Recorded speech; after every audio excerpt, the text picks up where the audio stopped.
It's Wednesday, April the 5th. Internet bubble bursts. Blame this prick. Sport in schools. You call this education? Barrymore goes bonkers. He cuddles a lady. Please welcome Mr. Iain Lee.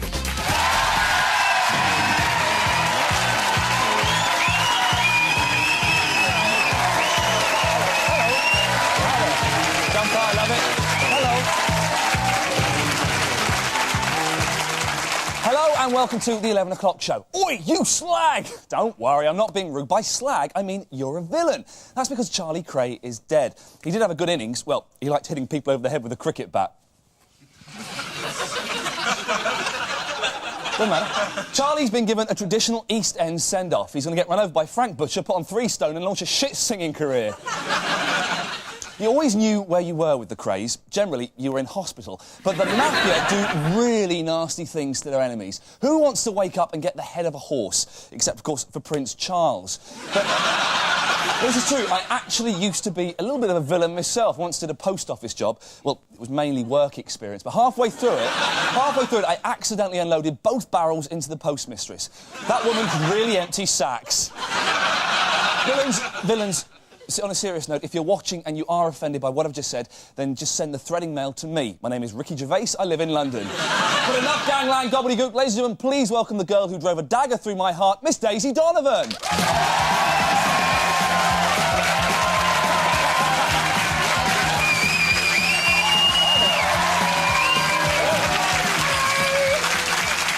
Thanks, ladies and gentlemen. Now, apparently, Robbie Williams has recorded a song calling Liam Gallagher a prat.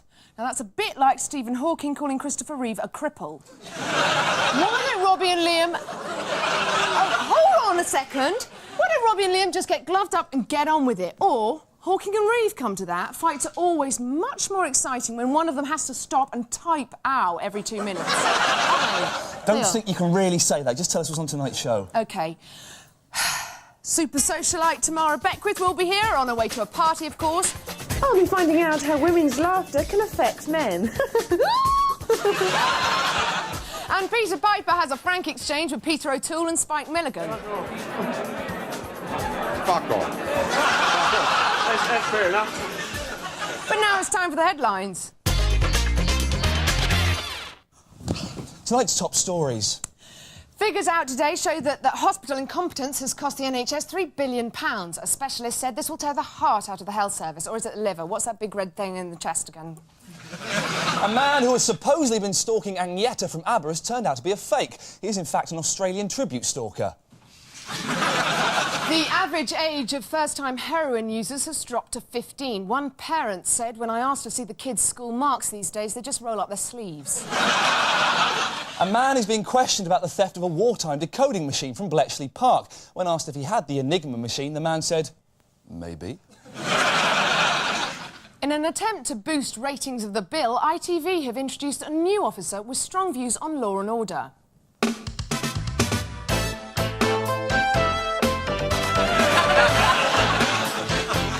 A dietitian has advised women that it's all right to swallow semen because it only contains 12 calories. Posh Spice has said from now on she'll be drinking a pint of Beck's every day. And those were tonight's headlines.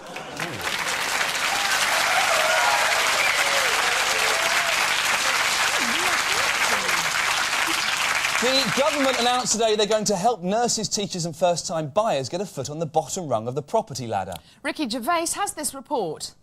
First-time buyers and lower-paid workers are to receive interest-free loans to buy houses under plans outlined by John Prescott today.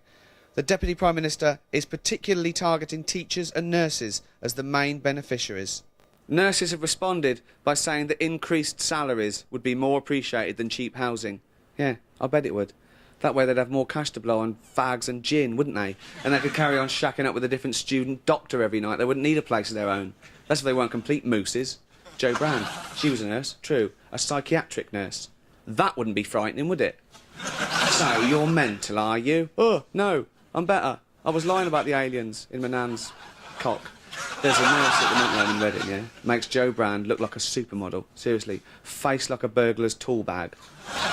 The mentals don't sit around in their own shit wanking when she walks in the room. No. They shit themselves, all right? They just can't get an hard on.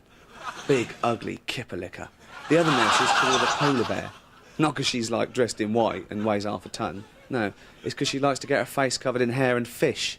You know what I mean? And teachers, don't give them cheap houses. You've already given them jobs they're shit at. You let them go at 3:30 and they get 3 months off a year. Oh, it takes us that long to do the marking. Bollocks. I know the teachers at my school used to do the marking, hung over 5 minutes before the bell.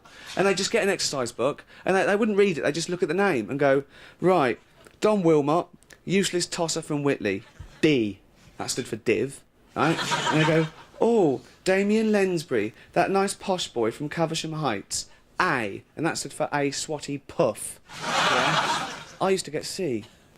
No idea what that stood for. If you know what it stands for, just put it on a postcard, yeah? What you think the word is.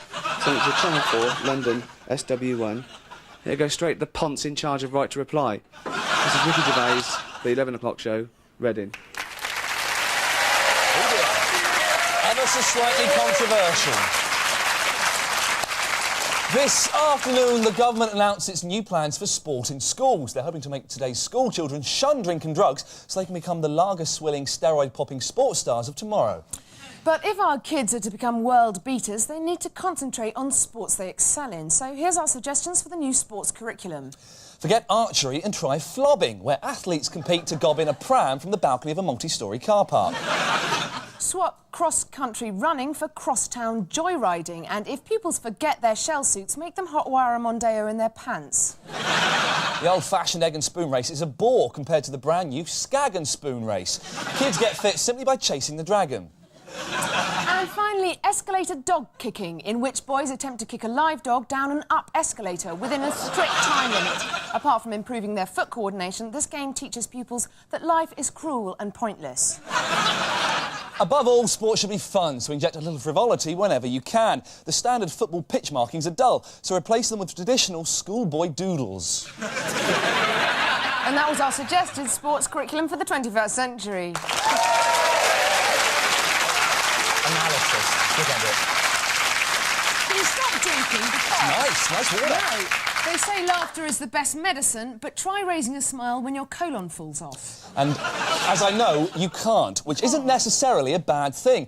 New research has revealed that women aren't attracted to men who laugh a lot. But is this true? Daisy, this young lady here, went to London to find out more. Scientists have discovered that while men find women's laughter attractive, women often find men's laughter a turn-off. Although this may be old news to any of Jim Davidson's ex-wives, I've come here to the laughter capital of Europe, London, to find out why women don't find men who laugh attractive. Do you think that's true? I'm sorry. Actually, no, I'm sorry. I can't. That's fine. It's quite proven. I'm in a bit of a hurry. No, do hurry. Scientists have proven that women's laughter is attractive to men. That's true, isn't it? Yes. Yes, I'll say it.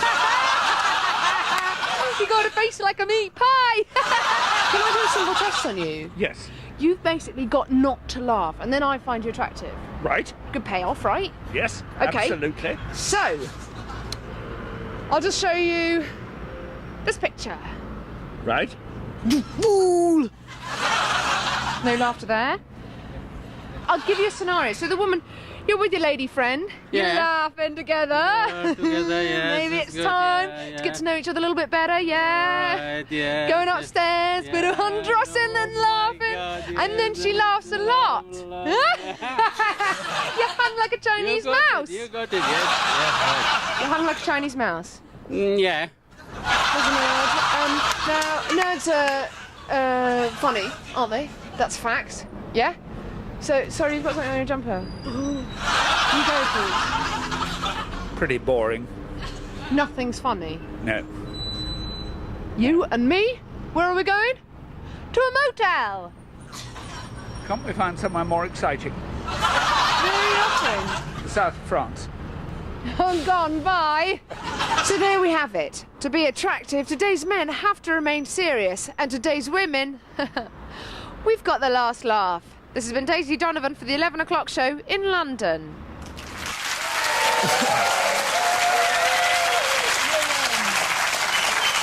Reports today reveal that the cream of English football hooligans are once again planning to wreak havoc at the European Championships this summer. Here to discuss the phenomenon is our expert on idiotic masculine behaviour, Hal Cruttenden. Hi, Hal. Thanks very much for coming along. Hal, we're not very good at sports, but England fans are world leaders at rioting. Why? Well, I think there are many reasons. You know, there's poor education, lack of self-respect, and the fact that we use such aggressive animals as national symbols. You know, it's like 3 lions on a shirt and British bulldogs. I mean, I think we should actually just choose nicer animals. You know, instead of British bulldogs, British budgerigars. Well, that's a good idea, but how will that actually work? Well, the fans will be chanting, you know, we're England, we've got budgie spirit, we're cute, brightly coloured and a friend to old ladies. You know, instead of seeing England fans goading foreign policemen going, come on, they'll all be going... Do you like my plumage? Now, I'm guessing from what you're saying that you've never been to a football match, have you? No, I haven't been, but I think I'd really fit in. Because I don't know if you've noticed, but I've actually got quite a good hooligan's body. Not under the floorboards at home, is it? No, honestly, really, no. But I have. No, I don't What's know a if you... hooligan's body? Well, you know, it's sort of very skinny arms and legs and a little tubby belly and face. You know, and also, when they go to the continent, they've got that added sort of very sexy lobster red burnt skin look. I mean... No wonder they're so pissed off. You know, they look like absolute wankers. No offence there, lads. You're going to die. But how can we actually stop these hooligans travelling to games? Because they obviously do go, don't they? Well, I mean, I think the only way, sadly, is to ban badly dressed, ugly people. Are you actually a football fan? Yeah, I am. I think football's great. I mean, football is one of the few things about which men are allowed to cry. No, you know, that's true. They all do, don't It is. they? No, it's fine if a man lets a single tear roll down his face as he mutters, Charlton, Moore, Banksy. Those were the days. But, you know, I found it's not OK to cry in other situations, you know, like outside the Odeon sobbing, Bambi's mother, she's dead, you hear? Dead! She's what? She's dead. No, that would just be stupid. I've got issues with this. Why is it that football attracts hooligans? Well, I think that's one of the really weird things. Now, why does football attract this macho following? It's actually a really camp sport. I mean, you look like... It's not just David Beckham and his thong. You know, you look at all these footballers who retire and become actors. Now, you've got, like, Cantona, you've got, like, Vinnie Jones, you know, Davy Ginola does that shampoo ad. I mean... Soon, the whole pitch will just be awash with lovies. You know, Alan Shearer will be tearing up the park going, Sweetie, I found space, darling. But what's my motivation for being here? You know, if he scores a goal, the other players will be bitching about him. You know, they'll be going, oh, great goal, Alan. As soon as his back's turned, actually, I thought that was a bit lucky. Have you noticed he's losing his hair? Euro 2000 is going to be happening soon. Are you going to go to it? No, of course not. You know, early June, I'll be camping outside Wimbledon for tickets. But, no, actually, it's the only place to go and see Sir Cliff live. Well, Hal, you've done very well camping here. Legend Hal Cruttenden. Thanks very much. Thanks, Hal. Well, that's it for part 1.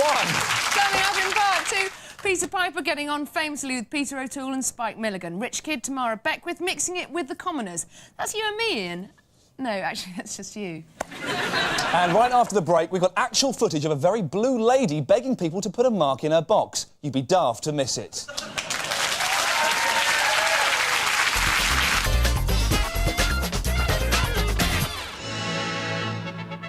1979, and Mrs. Thatcher hits the election trail. Who would have guessed this humble Victorian match girl would turn Britain into a miserable shithole for 14 years? I'm sorry to say I voted for her. I only did it to buy my mum a council house, and by the time I paid for it, she was dead. Cheers, Maggie. You destroyed the unions, privatised gas, and left me an orphan. You bitch! Brown solo. That all happened 21 years ago today. This is the 11 o'clock show on Wednesday, the 5th of April. Still to come, screen god Peter O'Toole and goon man Spike Milligan talk dirty. And Tamara Beckwith talking posh. There are 3 things every great celebrity interviewer needs: an inquisitive nature, a patient ear, and, of course, a broad Portsmouth accent. Until now, all interviewers have been lacking at least one of the above. Here to put the balance right is Portsmouth pundit Peter Piper. The following report contains strong language right from the start. Is it all right if we have a few words? I think you've said enough. You can fuck off. Fuck off. Fuck off. That's fair enough. Did you ever interview Bob Maxwell, for example? I did actually interview Robert Maxwell, yes. Yes, he was a monster. I met him a few years ago in late 80s, early 90s, and I was working as a rent boy at Gran Canaria at the time, and he was cruising around the harbour like on his, because he had a big boat and everything, as you know. Was it Lady Ghislaine, I think? That's right, yeah. Lady Ghislaine. And he invited me on board to spend the night with him, like, you know, and to be honest, he was a perfect gentleman.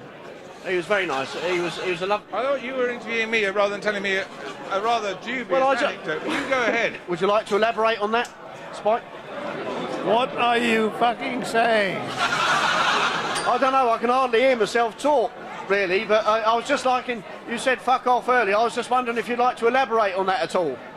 Well, fuck off again then. Fair enough. But no, but I mean, it was lovely. He treated me really well on board. You know, it was lovely food and drink and all that sort of stuff. Anyway, the evening wore on, and he's like started to undress, and he sort of like whispered in my ear. He said, "Peter," he said, "I'd like you to toss me off." So I did, like, you know, like was horrible splash. Why are you telling me this story? Terrible splash, like, you know. We ages to get What's the overboard. point of this story? I just thought you might be interested. Why are you telling it to me on camera? Well, I thought they might be interested. Would you like to go for a hat trick? Don't overdo it, mate. That's the end of it. That's fair enough. That's fair play. Is that the same for you as well? Can't hear a word, lovely. Speak Is it up. the end of it as far as you're concerned? Fuck off. Fair enough.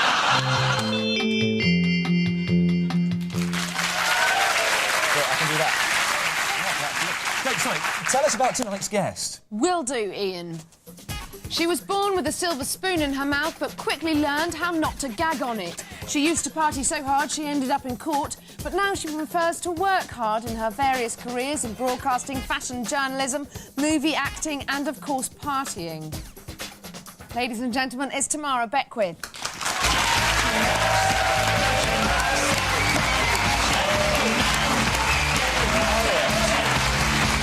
Lovely to meet you. Thank you very much for coming. Come on, sit down, girls. Let's have a chat. Now, thank you very much for popping along and seeing us. Thank you for having me. Punk, it says there. Now, unkind critics accuse you of being... Was that so you could read? Yeah, yeah. There's not an S missing, is it? No. Now, unkind critics... Oh! Well, I should have seen that one coming, really, shouldn't I? Well, yeah. We'll stop there, I think. You just going to say you wear T-shirts with what on it? With spunk all over Yeah, it. thought Not so. written on it, just all on over it. it. Unkind critics have accused you of being famous just for being famous. Why exactly are you famous? Because I'm a tireless charity worker. Fair enough. That's a bloody good... Round of applause for that, I think. To the public, you're joined at the hip with Tara Palmer-Tomkinson. Do people... Really? I hadn't noticed. Well, do people confuse you with each other? Do you get... I don't know. One's a brunette, one's a blonde. I mean, we're quite tricky, you know, to get confused, don't you think? OK. What do you reckon? No, I wouldn't confuse I would never get you. confused. Never. We would never do that. Is it true that you blew off a future king? Well, not an English one. No, we've got a question from our website for you. Is it a rude one? No, I don't think so. Flip Bob wants to know, is it any fun watching Who Wants to Be a Millionaire when you are a millionaire? Do you watch it? I do, but, you know, I'm quite good up until 60,000. And then I find the questions get really quite difficult really quickly. So I don't know if I'd be much... £800. Do you know what the top prize on the show is? It's not $1 million, I know that.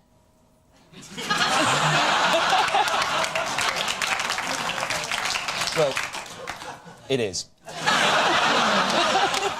I didn't know it was a trick. It wasn't. It wasn't. One of your three homes is in LA. Who are your best movie star friends in Hollywood? Who are my best movie star friends? Are you in the know with them? Like, I don't know, big names. Well, you see, obviously, part of being friends with them is you've got to be very discreet. You've had dinner with Robert De Niro. Is he very charismatic? So,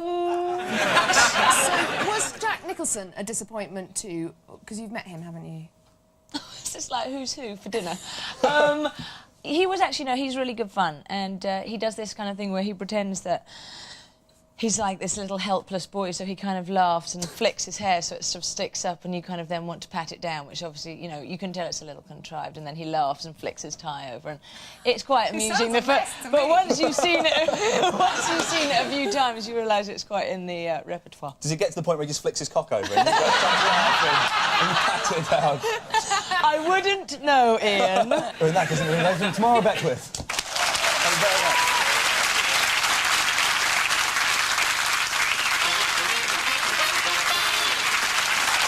Earlier on in the show, we reported on new housing benefits for teachers and nurses. For more on that story, go back live to Ricky Gervais. So, Ricky, it's good news for nurses and teachers, then? Good news. Oh, yeah, teachers and nurses. Oh, we're not paid enough, and we do a public service. Public service, yeah? If you're handing out freebies for public service, there's birds in Reading who feed their smack addiction by doing leisure stuff, animal stuff. That's work. I want to see every teacher have to do one day in King's Cross in their fucking tweed jackets and elbow pads, on their knees, sucking dirty old cock before they get a home loan. Then I'll respect them. Right. That's the sort of thing you respect, is it, Ricky? Well, I respect you, don't I? My mate's a teacher.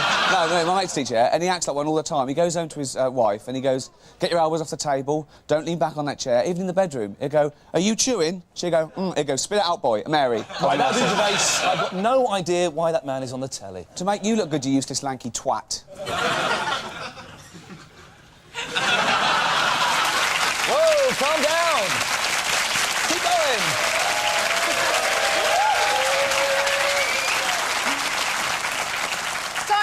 News just in. Tennis beauty Anna Kournikova's fiancé has left her, complaining that she thinks about tennis 24 hours a day. He said the last thing you want in the bedroom is a massive debate as to whether it's in or out. Following racist threats to members of Britain's Olympic team, a spokesman said all our athletes are equal regardless of their colour. Whether they're in the 100 metres, 200 metres or the mile, they're all shit. A child is recovering in hospital after accidentally swallowing an ecstasy tablet. Doctors have described his condition as sorted. A cheated husband has allegedly poured several tins of paint over his unfaithful wife. She was later said to be overcome with emulsion. Boffins have isolated a neurosis gene and created a mouse that's born paranoid. It runs around convinced it's about to be experimented on by scientists. The scientists' next project is to create a scaredy cat. And that was the news just in. That was a surprise. Well, that's all from tonight's show. Tomorrow we'll be talking balls with soccer presenter Helen Chamberlain. And if you can stop fingering that mouse for just a second, email us with any questions. But before we go, we normally end with a joke, but tonight we've got something much better. Footage of Wendy Richards receiving the Golden Bonio Award.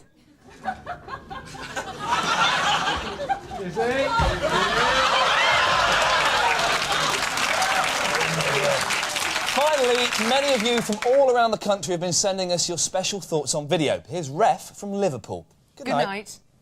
Now then, all right, knobheads. Today I would like to talk to you about women. My assistant will be little Tony here. All right, so. All right, Ref. How's your bird? She's sound, Ref. Safe. Little Tony here has had a few problems with his bird. Kerry, 19, bad back. She wants them taken in. Little Tony was devastated, wasn't you? I was devastated, Ref. Is correct. What did Ref say? Ref said, get her in the reader's wives' toe. Get her in the reader's wives' la. What happens is, her self-esteem goes right up, right? She becomes proud and at one with her own body, and little Tony gets 20 quid for every photo that they print. Not only that, all the lads get to see Kerry, 19, bad back in the buffla. Let me tell you, that's a beautiful sight. I would imagine.